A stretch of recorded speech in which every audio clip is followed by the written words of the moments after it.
ओम शांति।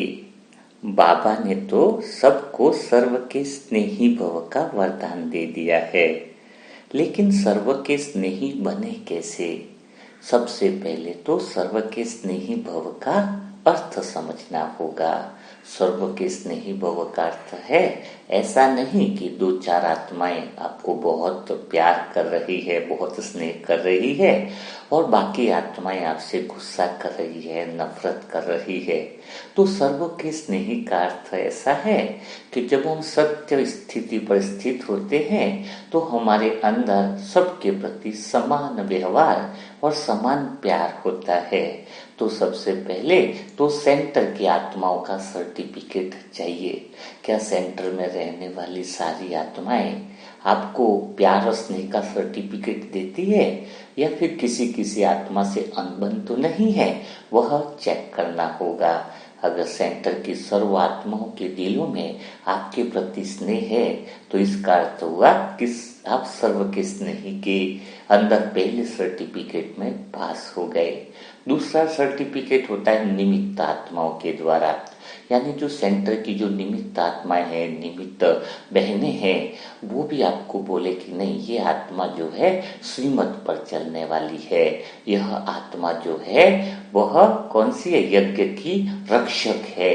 तो निमित्त आत्माओं से भी सर्टिफिकेट लेना जरूरी है। तो स्वयं से चेक करो कि निमित्त आत्माओं से आपका रिलेशन कैसा है। तीसरा सर्टिफिकेट आपके परिवार वालों से और आसपास की रहने वाली संसार की आत्माओं से है। अगर आप कहोगे कि सेंटर में तो हमें सभी लोग अच्छे बोलते हैं, लेकिन अगर परिवार की आत्माएं आपसे नाराज रहती है, आपसे शिकायत करती है कि आप परिवार में ध्यान नहीं देते हो, है ना, अच्छे से कर्तव्य को नहीं निभाते हो, रेस्पॉन्सिबिलिटीज नहीं निभाते हो, तो वह सर्टिफिकेट नहीं मिलने पर भी आप सर्व के स्नेही नहीं बन पाओगे। तो जरूरत किस बात की है कि बैलेंस होना चाहिए। परिवार और संसार की आत्माएं भी आपको बहुत अच्छे से प्यार करे, स्नेह दे, तब कहेंगे सर्व के स्नेही भव। और चौथी जो सबसे बड़ी इंपॉर्टेंट बात है वह है परमात्मा का प्यार, परमात्मा का सर्टिफिकेट।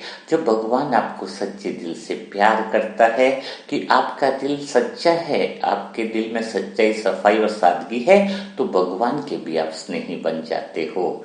तो इसका अर्थ क्या हुआ? सर्व के स्नेही का अर्थ हुआ कि आप सेंटर की आत्माओं का भी, ब्राह्मण आत्माओं का भी सर्टिफिकेट हो, निमित्त आत्माओं का भी सर्टिफिकेट हो, परिवार की आत्माओं का भी सर्टिफिकेट हो और भगवान का भी सर्टिफिकेट हो, तो आप कहलाएंगे सर्व के स्नेही भव। आज हम फिर बात करेंगे कि सर्व के स्नेही बनने की परिभाषा को तो समझ लिया है, लेकिन सबसे इम्पोर्टेंट बात आती है कि सर्व के स्नेही भव के वरदान को हम अपने जीवन में उतारे कैसे, अर्थात प्रैक्टिकल में हम जो है वह सर्व के स्नेही बने कैसे। तो सर्व के स्नेही बनने के लिए जो पहली जो बात आती है वह है सांसारिक चेतना और आध्यात्मिक चेतना। इसके अंतर को समझना होगा। तो अभी कहते हैं ना कि बाबा इतना मुरली सुना रहे हैं, तो वह है वास्तव में महाभारत की लड़ाई। तो वह लड़ाई कहाँ चल रही है?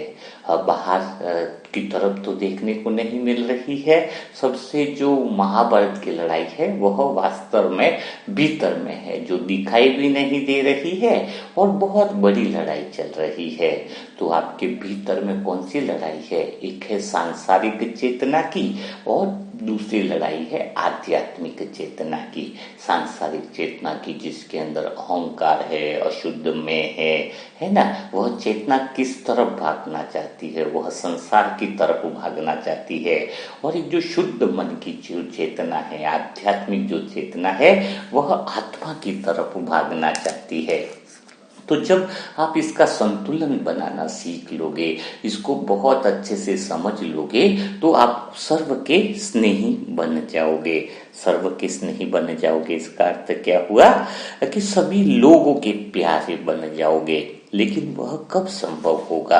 क्योंकि अभी तो आपको लगता है कि पैसा चाहिए तभी सुख मिलेगा, कभी लगता है कि बहुत अच्छी सुंदरता होगी तो सम्मान मिलेगा, कभी लगता है कि दूसरों की प्रशंसा मिले तो खुशी मिलेगी। लेकिन जब तुम ध्यान से देखोगे और समझ पाओगे कि ये सब चीजें तो अस्थायी है ना मतलब आज है और कल नहीं है। तो जब आपको समझ में ही आ रहा है कि चीजें सारी छीन जाने वाली है, तो इसको हम अपना कहते ही क्यों है ना। तो इसकी तरफ जाना ही सांसारिक चेतना है। सांसारिक चेतना का अर्थ क्या है कि जो हमारे भीतर जो यह अहंकार वाली जो चेतना है वह संसार की तरफ हमें भगाती है, संसार की तरफ दौड़ाती है। और जबकि हमें पता होना चाहिए कि सारी चीजें जो हैं वह तो छीन जाने वाली है, तो अस्थायी सुख है, अस्थायी शांति है, टेम्परेरी है और उसमें हम उलझते जाएंगे। तो जो भी आत्मा सांसारिक चेतना को छोड़कर आध्यात्मिक चेतना की तरफ बढ़ेगी वह वास्तव में क्या होगी, वह वास्तव में स्वर्ग के स्नेह की तरफ बढ़ती जाएगी। अभी आप देखो बाबा सीधा कहते हैं कि निराशी बनो। इसका अर्थ क्या कि बाहर की आशा बिल्कुल मत रखो। यानी सांसारिक चेतना में हम बाहर से क्या करते हैं, आशा रखते हैं कि बाहर से फिर हमारा ऐसा हो जाए, फिर बाहर से पता लगता है कि हमें ऐसा सफलता मिलनी चाहिए। तो बाहर की आशाएं तो टेम्परेरी हो गई, वहां पर कभी वो आशा पूरी भी हो गई तो दूसरी आशा ने जन्म ले लेगा, है ना। तो बाबा यही कह रहे हैं कि आशा जो बाहर सांसारिक चेतना जो है वो बाहर की तरफ खींचती है और बाहर हम भविष्य में उलझे रहते हैं कि अभी यहाँ पर ये उम्मीद लगा कर बैठते हैं, वहां पर वो उम्मीद लगा करके बैठते हैं। तो हमें अगर सर्व का स्नेही बनना तो निराशावादी बनना। निराशावादी का अर्थ नहीं कि आप कोई आशा ही नहीं करो, उम्मीद नहीं करो, यानी बाहर की चीजों की आशा नहीं, आशावादी बनो अंदर की तरफ कि बाबा मुझे प्यार कर रहा है, मैं सत्यता की तरफ बढ़ रही हूँ, मैं पूर्णता की तरफ बढ़ रही हूँ, यह आशा करनी है। अर्थात अहंकार वाली की आशा कौन सी होती है, धन मिल जाए, सुख मिल जाए, सम्मान मिल जाए, प्यार मिल जाए, है ना। तो अभी अपने आप को देखना है कि संसारिक चेतना और आध्यात्मिक चेतना में अंतर कहाँ कहाँ आता है। क्योंकि संसार की चेतना तो जो है वो बाहर ही तो देखना पसंद करती है और इंद्रियां हमें बार बार बाहर की तरफ लेकर के जाती है। आंखें देखती हैं और बोलती है तो बहुत सुंदर है या नहीं है। अगर हम कंपैरिजन करना चालू कर देते हैं, सुंदरता या देह के आकर्षण के प्रति भागते हैं, इसने ऐसा ड्रेस लिया, उसने ये ले लिया, तो वो सारी सांसारिक चेतना है, अहंकार की चेतना काम कर रही है, मैंपन काम कर रहा है।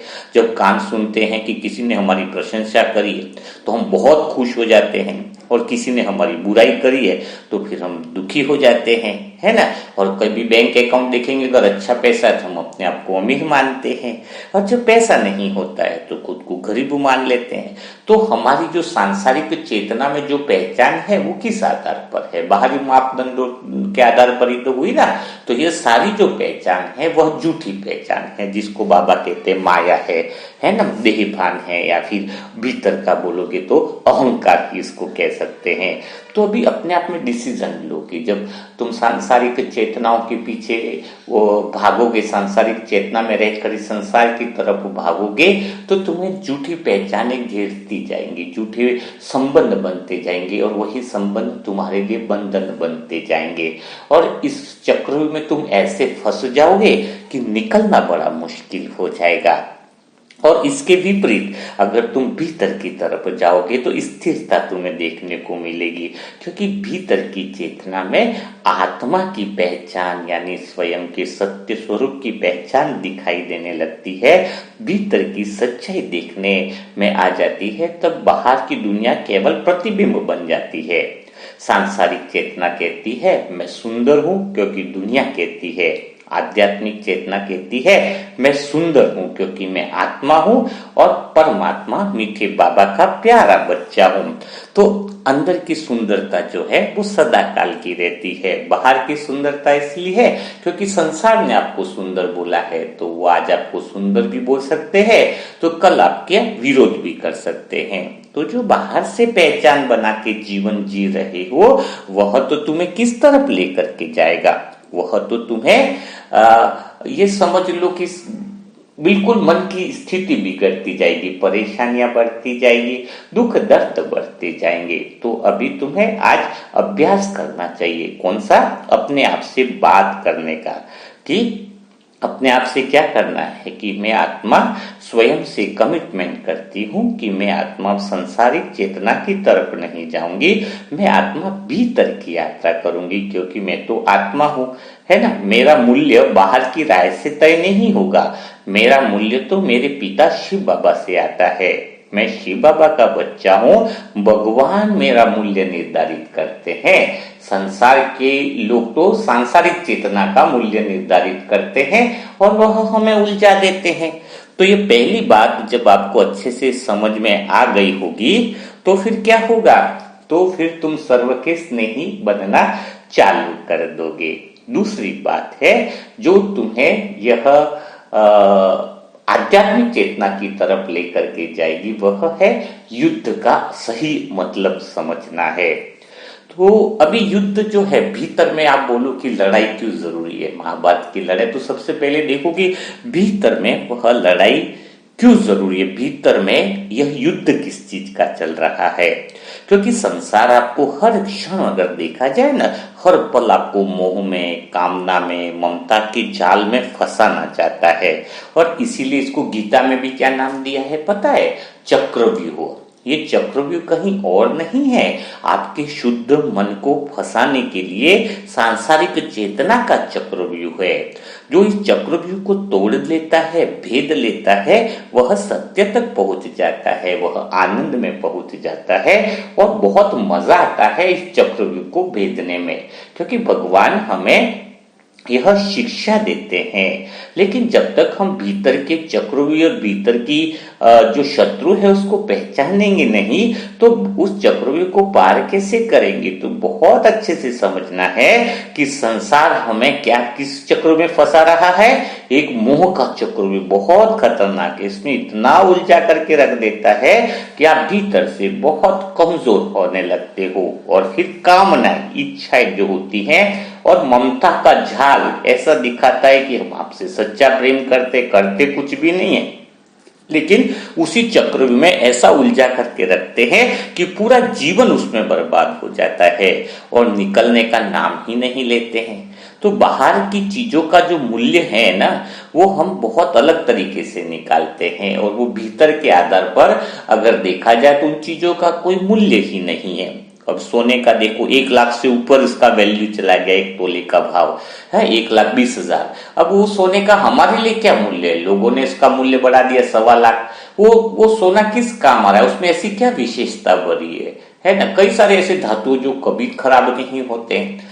तो लोगों ने अपना मूल्य निर्धारित किया कि जिसके पास सोना ज्यादा होगा वो अमीर और जिसके पास नहीं होगा तो गरीब। लेकिन हमारे लिए तो एक थाली ब्रह्मा भोजन की वैल्यू बहुत ज्यादा है, तो हमारे हिसाब से उसकी कोई कीमत नहीं है। अगर पूरा कमरा भर के भी सोना मिले तो हम उसका क्या करेंगे, कुछ भी हमारे लिए उपयोग नहीं है। यह हो गई आध्यात्मिक चेतना के आधार पर मूल्य को निर्धारित करना। और सुंदरता का पैमाना भी बाहर वाले क्या देखेंगे, ये बहन बहुत गोरी है तो बहुत अच्छी है, इसकी सुंदरता ऐसी है तो बहुत अच्छी है ये हाइट इसकी अच्छी है, तो वो सुंदरता नहीं। आध्यात्मिक चेतना जहां से होती है वहां सदा काल की सुंदरता रहती है। कौन सी, किसके गुण कितने अच्छे हैं, है यह परमात्मा के कितना कार्य में कितना सहयोगी बनती है ना। तो वहां पर जो आध्यात्मिक सुंदरता होती है वह सदा काल की रहती है और इसलिए उसका मन सदा कैसा रहता है, स्थिर रहता है। प्रशंसा हो चाहे निंदा हो, है ना। लेकिन क्या होगा, उसको जो भीतर में है वह तो भीतर की आध्यात्मिक चेतना में है, वह तो सदा स्थिर रहेगा, वह इस चक्र में फंसेगा नहीं। तो अपने आप से आज पूरा दिन क्या बातें करनी चाहिए, अपने दिल से अपने आप से बातें करो कि यह जगत तो मुझे बाहर बाहर फंसाता है, बार बार प्रलोभन दे करके मुझे गुलाम बनाता है, लेकिन मैं आत्मा तो स्वतंत्र हूँ। मुझ आत्मा को तो एक ही शुद्ध कामना है, भगवान से मिलने की। अब मैं आत्मा इस संसारिक चेतना या संसार में नहीं फंसूंगी। मुझ आत्मा को यह समझ मिल चुकी है कि बाहर का जो चक्रव्यूह है बहुत भारी है। अगर एक बार मैंने बाहर के चक्रव्यूह में अपने कदम रखे तो उलझ जाऊंगा, निकलना बड़ा मुश्किल हो जाएगा। इसलिए मुझे हर पल सावधान रहना है, हर कदम सोच समझ कर उठाना है। मुझे तो भीतर की यात्रा करनी है, आत्मा की यात्रा करनी है, सत्य की यात्रा करनी है। तो यह सत्य की यात्रा जो करेंगे ना, उसमें कितनी खुशी होती है। क्योंकि बाबा हमेशा कहते हैं, मेरे प्यारे लाडले बच्चे, निराशी और निर्मम बनो। निराशी का अर्थ पहले ही बताया कि आशा हमें भविष्य के भ्रम में रखती है। सांसारिक चेतना में जो आशा करते हैं ना, उसमें क्या बताते हैं कि कल सुख मिलेगा, कल स्थिति ठीक होगी, पर वो कल कभी आता ही नहीं है। थोड़ा सुख मिल भी गया तो वह चला जाता है। इसलिए निराशा का अर्थ है झूठी आशा से मुक्त हो जाना। निराशा का कोई दूसरा अर्थ नहीं है कि अगर आप किसी बात में निराश हुए, इसका अर्थ क्या है कि आपने आशा ही झूठी कर रखी थी, है ना। तो निर्ममता यानी जो मेरा है ही नहीं उसको मैं मेरा समझू ही क्यों, क्योंकि जो छीन जाने वाला है वह मेरा हो कैसे सकता है। जैसे किसी धर्मशाला में रुके हैं, थोड़ी देर के लिए कमरा मिला है तो स्थायी तो नहीं हुआ ना, है। समाज भी किसी चीज का जो मूल्य निर्धारित करता है कल कम ज्यादा हो जाता है। शरीर आज तंदुरुस्त है, कल खबर आई कि शरीर में बीमारी लग गई, है ना। तो अपने आप से यह देखना होगा कि मुझे बाहर की तरफ कोई आशा नहीं रखनी है और बाहर की कोई वस्तु वैभव मेरा है ही नहीं, निर्ममता रखनी है।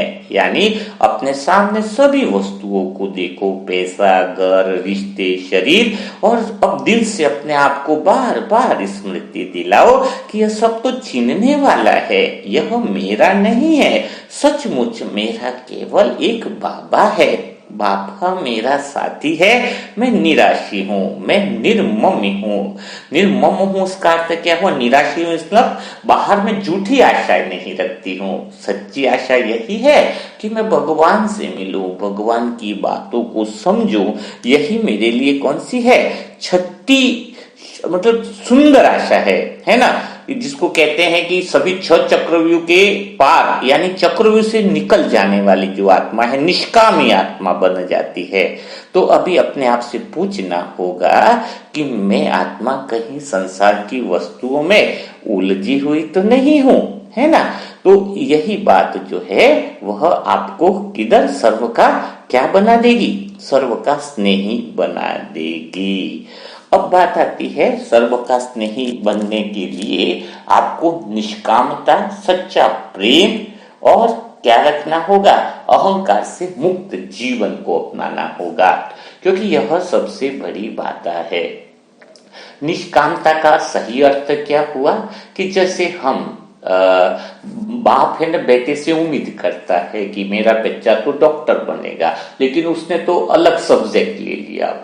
वो उसको साइंस दिलाना चाहता था, उसने आर्ट्स ले लिया, तो बाप दुखी हो गया। क्यों दुखी हो गया?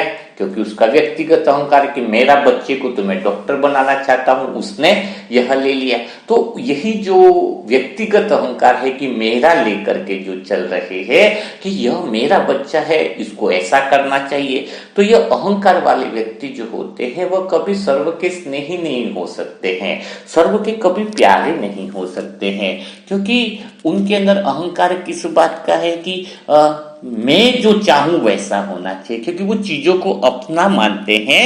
और किस में रहते हैं? किस में रहते हैं? सबसे ज्यादा वह भ्रम में रहते हैं। और भ्रम कौन सा है? सबसे बड़ा भ्रम कौन सा है कि यह मेरा है, मेरा है, मेरा है। यानी जैसे अगर देखा जाए तो आप कहते हो कि मैं श्वास लेता हूं। अच्छा, आप श्वास लेते हो तो जब चाहो आपको श्वास रोक देनी चाहिए। क्या आपकी श्वास रुकती है? नहीं। तो इसका अर्थ क्या है कि आप श्वास नहीं ले रहे हो। तो यही तो अहंकार है कि मैं कर रहा हूं, मेरे द्वारा क्या हो रहा है? मेरे द्वारा हो रहा है। तो यहाँ पर यही बात समझने की है कि बाबा बहुत प्यार से समझाते हैं, सर्व के स्नेही बनने का अर्थ एक ही है कि हमें क्या करना होगा? सच्ची सच्ची निष्कामता करनी होगी। निष्कामता का मतलब यही हुआ कि जैसे ऑफिस में बहुत ज्यादा मेहनत करी है और उम्मीद करी कि प्रमोशन मिलने वाला है, अब पता चला कि प्रमोशन किसी और को मिल गया है, तो आपको दुख हुआ। तो दुख का कारण क्या है? कि आपने कामना रखी, अपेक्षा की, कि कौन सी अपेक्षा की? कि प्रमोशन मुझे ही मिलने वाला है। यह जो कामना करी, ये अपेक्षा करी, तो आपको दुख मिला। खाना बनाया और आपने अपेक्षा की कि लोग मेरी तारीफ करें। आपने कोई काम किया, अपेक्षा की कि मुझे इतना मिलना चाहिए। तो जो अपेक्षा करते हैं तो फिर सुख दुख का खेल चालू हो जाता है। और निष्कामना का अर्थ क्या है? कि बाबा कहते हैं कि मेरी श्रीमत पर तुम कर्म करते जाओ, तो फिर कोई कामना की कोई इच्छा ही नहीं रही, क्योंकि स्वतः ही फल तो समय पर मिलता ही है। किसान अगर बीज को बो रहा है तो फल आज नहीं तो कल क्या होगा? मिलता ही है। तो ये माँ बाप भी जो हैं बच्चों के लिए त्याग तो करते हैं, लेकिन जब कोई बच्चा अपनी राह चुन लेता है और वो माँ बाप की अपेक्षा को पूरा नहीं करता है तो उनको बहुत ज्यादा चोट लगती है, क्योंकि वो बच्चों से एक अपेक्षा करके बैठते हैं, इच्छा करके बैठते हैं। इसी को तो मोह कहा गया है, इसी को तो दुख कहा गया है कि तुम मेरी बात मानते क्यों नहीं हो, है तुम मेरी बात समझते क्यों नहीं हो। तो यही सबसे बड़ी परेशानी है। तो अहंकार, देखो रात को जब हम सोते हैं तो सारी बातों को छोड़ करके सोते हैं ना, मेरा पैसा, मेरा गाड़ी, मेरा बंगला, तो उसमें क्या रहती है? हमें उम्मीद रहती है। कौन सी उम्मीद रहती है? कि रात को सोएंगे लेकिन सुबह उठ करके हमें वो सारी चीजें वापस मिलनी ही मिलनी है। रात को डर थोड़ी रहता है कि हम सब कुछ भूल जाते हैं कि मेरा क्या है, गाड़ी भी है कि बंगला भी है, सब कुछ भूल जाते हैं। लेकिन सुबह उठ करके वो सारी चीजें मिल जाती है। जो अहंकार कहता है कि मैं श्वास लेता हूँ, रात को कहाँ वो श्वास लेता है? वो तो खुद ही अहंकार मिटा हुआ ही रहता है। रात को सोते समय तो अहंकार ही गायब रहता है। तब भी हम है ना, मैं नहीं हूं, मैं लड़का हूं, वो नहीं हूं, रात को मैं लड़की हूं, वो नहीं हूं, मैं बिजनेसमैन हूं, वो नहीं हूं, मैं ये नहीं हूं। तो सारी बातों से फारिग होकर के हम सोते हैं, फिर भी हम हैं और सुबह वही एनर्जी के साथ उठते हैं। इसी को कहते हैं श्रद्धा भाव, इसी को कहते हैं विश्वास, इसी को कहते हैं भगवान के प्रति आस्था। तो जब हम बाबा को समर्पित कर देते हैं, जैसे रात को अहंकार जीरो हो जाता है, वैसे ही जब हमारा अहंकार बिल्कुल शून्य हो जाता है तो वो सांसारिक चेतना की तरफ नहीं जाता है, वह आध्यात्मिक चेतना की तरफ जाता है, आत्मा के मार्ग पर बढ़ता है। और आत्मा का मार्ग, भीतर का मार्ग तो एक ही है। कौन सा मार्ग है? प्रेम और ज्ञान का मार्ग। लेकिन सांसारिक चेतना का मार्ग है सकाम प्रेम, भीतर की चेतना का मार्ग है निष्काम प्रेम। और निष्काम प्रेम और सकाम प्रेम में क्या अर्थ हुआ? कि अभी आप परिवार में सब प्रेम कर रहे हो, लेकिन सारा इच्छा और कामना वाला प्रेम है। कि प्रेम क्यों है? कि उसने मेरे लिए अच्छा किया तो उसलिए आपको प्रेम है। अगर कल वो आपके लिए अच्छा नहीं किया तो आपका प्रेम जो है वह क्रोध में बदल जाएगा। कभी भी किसी भी पल आपका जिसके साथ रिश्ते हैं वह तुरंत ही क्यों बदल जाते हैं? क्योंकि वो रिश्ता भी आपके साथ सच्चा प्रेम नहीं है, सकाम यानी कामना वाला प्रेम है। कहीं न कहीं भीतर से सारे रिश्तों में कामनाएं छुपी हुई हैं, इच्छाएं छुपी हुई हैं। तो फिर जब कामना वाला प्रेम होगा तो वो सर्व का स्नेही कैसे बनेगा? दो चार का प्रेम ही हो सकता है, जिन जिन की इच्छाएं आप पूरी कर रहे हो। बाकी के लोग तो दुश्मन ही होंगे आपके। और अगर बाकी के लोग आपसे जुड़ रहे हैं कामना की वजह से, अच्छा बोल रहे हैं, मीठा बोल रहे हैं, उसका मेन पर्पज है, कोई कामना है, कोई इच्छा है ना। कोई ज्यादा मीठा बोले तो खतरनाक लगता है कि इसके पीछे कहीं ना कहीं उसका स्वार्थ है। तो कामना वाला व्यक्ति जो है, सकाम प्रेम जो करता है, दिखावे वाला जो प्रेम करता है, वह तो सर्व का स्नेही कभी बन ही नहीं सकता है। जो निष्कामी प्रेमी है, यानी जो देता है, सूर्य सबको देता है, कोई आशा नहीं करता है कि ये मुझे रिटर्न क्या देंगे, मैं सबको धूप दे रहा हूं तो ये लोग मेरे को क्या देंगे, है ना। तो निष्कामी प्रेमी यानी जो अंदर से भीतर में पूर्ण ही रहता है, वह सबको निस्वार्थ प्रेम करता है। आशा नहीं, इच्छा नहीं कि वो मुझसे अच्छे से बात करेगा तो मैं उसे प्यार दूं, तू मुझे प्यार करे तो मैं तुझे प्यार करूं। तो प्यार नहीं है तो व्यापार हो गया ना, कंडीशनल प्रेम हो गया ना। प्यार नहीं करते लोग आजकल, प्यार की जगह क्या करते हैं? व्यापार करते हैं। तुम अच्छा बोलोगे तो हम अच्छा बोलेंगे, है ना। वो ऐसे लोग कुछ के लोगों के स्नेही हो सकते हैं, वो भी थोड़े टाइम के लिए, जब तक उनकी असलियत बाहर नहीं आ जाती है। असलियत बाहर आने का अर्थ क्या है? कि जब दो व्यक्तियों का रिलेशन है तो पता चलता है कि यह तो मेरे से इसलिए जुड़ा था क्योंकि उसकी तो मेरे से कुछ कामना थी, और जैसे कामना या तो पूरी हो जाती है तब भी वो इंसान आपसे दूर हो जाएगा, और कामना नहीं पूरी होती है तो भी दूर हो जाएगा, क्योंकि वो दूसरे व्यक्ति से संबंध बना लेगा कि वहां से कामना पूरी होगी। तो दोनों कंडीशन में आपसे दूर तो होना ही है वह व्यक्ति, है ना। दोनों कंडीशन में दूर होना है तो दिल पे चोट तो लगनी ही लगनी है। इसलिए सांसारिक चेतना में, इस चक्रव्यूह में तो सगे वो बताते ना अभिमन्यु को, भीष्म पिता ने भी हमला किया, कर्ण ने भी हमला किया, सभी लोगों ने, रिश्तेदारों ने, सभी ने अभिमन्यु को हमला किया, सभी ने नियम ताक पर रखकर, किसी ने पीछे से भी हमला किया। तो इसका अर्थ क्या है कि जैसे तुम सांसारिक चेतना से सांसारिक चक्रव्यूह में घुस गए और वहां पर जिसको भी तुम अपना मान रहे हो और सोच रहे हो इनकी तो मैं गोदी में पला बड़ा हूं, भला ये मुझे कैसे मार सकते हैं, ये तो मेरे रिलेशन वाले हैं, लेकिन सारे संकट जो हैं वो अपनों से आने हैं। क्यों? क्योंकि गलती यह है क्योंकि आपने चक्रव्यूह में प्रवेश हो गए। अगर भीतर की यात्रा में रह करके चक्रव्यूह को देखते हो तो वह चक्रव्यूह को आप सफल तरीके से भेद सकते हो। यानी सबके साथ निष्कामना वाला रिलेशन रखो कि मुझे किसी से कुछ लेना नहीं है, मुझे तो सबको सब कुछ देना है, मुझे किसी से कुछ भी लेने का ये वो नहीं है। तो बस यही बात जो होगी, दिल से यही बात जिसने समझ ली वही आत्मा क्या बनेगी? सर्व के स्नेही बनेगी। तो यह अहंकार आपको क्या करना है? छोड़ना है। और जब तक यह एहसास नहीं होगा, जैसे अगर कोई कैदी है, उसको हाथ रस्सी से बंधे हैं लेकिन उसे पता ही नहीं है, जैसे उसे होश आया उसने धीरे धीरे रस्सी खोली और मुक्त हो गया। तो जैसे बेहोश था तो हाथ भी बंधे थे तो पता नहीं था। तो जब हमें यह पता चल गया है, बाबा स्मृति दिला रहा है, कौन सी स्मृति दिला रहा है कि हम झूठे अहंकार में सांसारिक चेतना के अंदर फंसे हुए हैं। अब हमें रिश्तों को मोह नहीं बनाना है, प्रेम बनाना है ना। तो स्वयं को बार बार यह एहसास दिलाना है कि जो सांसारिक चेतना का जो भ्रम है वह मुझे उलझाने वाला है, मुझे फंसाने वाला है। तो अब मैं अपने आप से यह दृढ़ निश्चय करूं और भीतर की तरफ यात्रा करूं। संसार की कोई भी वस्तु मेरी नहीं है, जब वह छीन ही जाने वाली है तो भला मेरी कैसे हो सकती है। तो इन बातों का जब आप दिन भर में मनन चिंतन करोगे तो सर्व के स्नेही बनना बड़ा आसान हो जाएगा। तो सर्व का स्नेही बनने के अंदर मेन पॉइंट में आपने क्या समझा? एक तो निष्कामना चाहिए, है, निष्कामता चाहिए, यानी किसी से भी कामना वाला रिश्ता नहीं चाहिए। दूसरी बात क्या समझी आपने? कि सकाम प्रेम नहीं होना चाहिए। सकाम यानी कामना वाला प्रेम नहीं होना चाहिए। किसी से अच्छी बात कर रहे हो उसका आधार स्वार्थ नहीं होना चाहिए। यह बार बार चेक करना है। कोई दीदी आपसे सेंटर की बढ़िया बोल रही है तो इसका आधार क्या है? आपने कोई सेवा दी इसलिए बात अच्छी हो रही है, या फिर आप इज्जत पाना चाहते हो, मान पाना चाहते हो? आधार क्या है? यह बार बार जब हम चेक करते रहते हैं तो पता चलता है। तीसरी चीज है कि अहंकार पर भी विजय प्राप्त करनी है कि जिसको हम मैं समझ रहा हूं, जो झूठा मैं है और वो झूठी पहचान आई है, सांसारिक चेतना के कारण ही तो झूठी पहचान आई है ना।